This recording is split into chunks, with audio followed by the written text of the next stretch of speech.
hari Senin, tanggal 12 Rabiul Awal, tahun ke-11 Hijriah, Allah perintahkan kepada malaikat Jibril, Jibril, kau turun jemput kekasihku Muhammad, cabut nyawanya. Dengan catatan, tanya dulu, jika dia sudah mau, lakukan tugasmu. Tapi jika belum mau, tunda tugasmu sampai dia mau. Panggil 3 malaikat menyertaimu, Mikail, Israel, Israfil. Turunlah malaikat. Di langit ke-7 mereka masih berempat, langit ke-6 mereka masih berempat. Sampai di langit pertama malaikat Jibril berkata, wahai malaikat pencabut nyawa, kau sajalah yang turun ke dunia. Saya tidak tega menemanimu dan melihat engkau mencabut rohnya Muhammad SAW. Lalu malaikat pencabut nyawa berkata, Jibril, kenapa kau tidak turun menyertai kami? Bukankah selama ini engkau yang menyertai Rasulullah? Bukankah selama ini engkau yang menemui Rasulullah? Kami tidak pernah menemui Rasulullah. Turunlah bersama kami.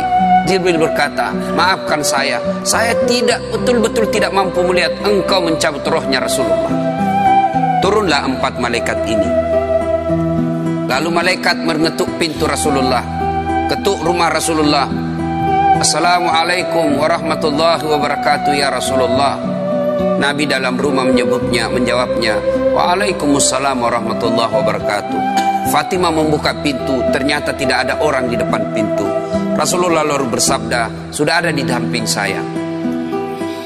Malaikat pencabut nyawa berkata, ya Muhammad, hari ini aku diperintah Allah untuk mencabut ruhmu. Menurutmu bagaimana? Rasulullah menjawabnya, wahai malaikat, 24 nabi dan rasul senior saya, 24 nabi dan rasul pendahulu saya, setelah mereka melaksanakan tugas, mereka pun menghadap kepada Allah. Hari ini saya siap menghadap, tapi saya lihat ini ada keanehan. Apa ya Rasulullah? Mana malaikat Jibril?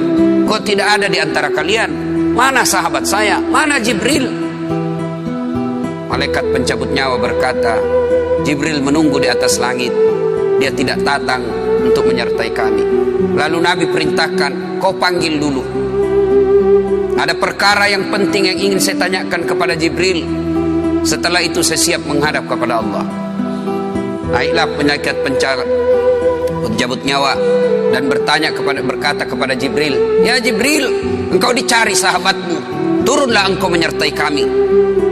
Turun malaikat Jibril. Lalu ketemu dengan Nabi. Nabi bertanya kepada Jibril, ya Jibril, kalau hari ini aku harus menghadap kepada Allah, tolong berikan saya berita gembira. Tolong perdengarkan saya kalimat yang nikmat di telinga saya.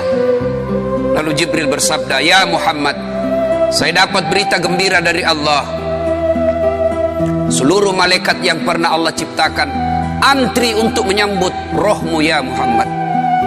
Apalagi ya Jibril, ya Muhammad, seluruh nabi 24 haram masuk surga sebelum engkau lebih dulu. Meskipun engkau nabi paling terakhir, tapi Allah memberikan garansi dan jaminan, haram seluruh nabi dan rasul masuk ke dalam surga sebelum engkau lebih dulu ya Muhammad. Nabi mengucapkan alhamdulillah.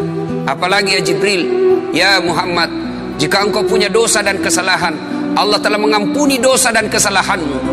Nabi bersabda alhamdulillah. Tapi ya Jibril, itu kan saya, itu diri saya. Ya Jibril, saya tidak cemas soal diri saya tidak ragu soal diri saya. Yang saya cemaskan umatku ya Jibril. Bagaimana umatku sepeninggal aku kelak? Subhanallah, Nabi tidak mencemaskan anaknya, Nabi tidak mencemaskan istri beliau, Nabi tidak mencemaskan keluarga beliau. Yang beliau cemaskan umatku ya Jibril. Jibril lalu berkata, baiklah kalau begitu ya Muhammad, nantikan saya. Jibril lalu menghadap kepada Allah. Selang beberapa saat muncul kembali dan berkata, ya Muhammad, aku telah mendapat berita gembira dari Allah. Meskipun engkau sudah tidak di tengah-tengah mereka, meskipun engkau sudah tidak berada di tengah umatmu, selama umatmu berpegang kepada Quran dan Sunnah, mereka akan selamat dunia sampai di akhirat.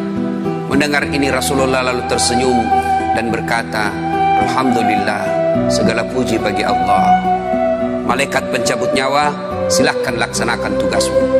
Jibril mundur, majulah malaikat pencabut nyawa melaksanakan tugas dan berkata, kalau bahasa kita, ya Muhammad, maafkan saya, saya tidak mampu melakukan ini, tapi ini perintah dari Allah. Lalu Nabi bersabda, laksanakan tugasmu, saya pun siap melakukannya. Mundur malaikat Jibril, majulah malaikat pencabut nyawa melaksanakan tugasnya. Keluar rohnya Rasulullah, perlahan-perlahan meninggalkan telapak kaki Rasulullah. Telapak kaki Rasulullah menggigil naik ke atas betis Rasulullah, naik ke paha Rasulullah, sampai ke perut. Bercucuran keringat Rasulullah, keluar keringat Rasulullah di wajah Rasulullah. Malaikat Jibril lalu berpaling. Nabi lalu bersabda, wahai malaikat Jibril, kenapa engkau palingkan mukamu? Apakah engkau jijik melihatku? Apakah jijik melihat wajah saya? Jibril bersabda, ya Muhammad, ketahuilah demi Allah yang menguasai segala-galanya, tidak aku jijik melihat mukamu ya Muhammad. Aku tidak tega melihat engkau menghadapi sakaratil maut. Aku tidak mampu melihat engkau menghadapi sakaratil maut. Nabi lalu bersabda, ya Jibril, ketahuilah, andai saja Allah tidak cinta kepadaku, andai saja Allah tidak sayang kepadaku, betapa sakitnya sakaratil maut ini. Tapi aku mohon kepada Allah, ya Allah, jangan engkau timpahkan sakitnya sakaratil maut ini kepada umatku. Bebankan seluruh penyakit sakaratil maut ini, bebankan seluruh sakitnya sakaratil maut ini hanya kepada aku. Jangan engkau berikan umatku ya Allah.